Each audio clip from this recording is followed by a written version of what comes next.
Hi friends, எல்லாருக்கும் வணக்கம்.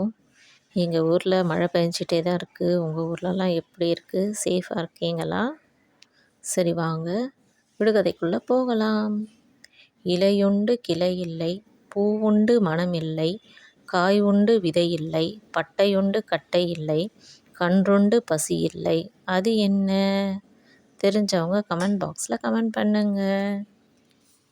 இது டபுள் ஷேட் ரோஸு.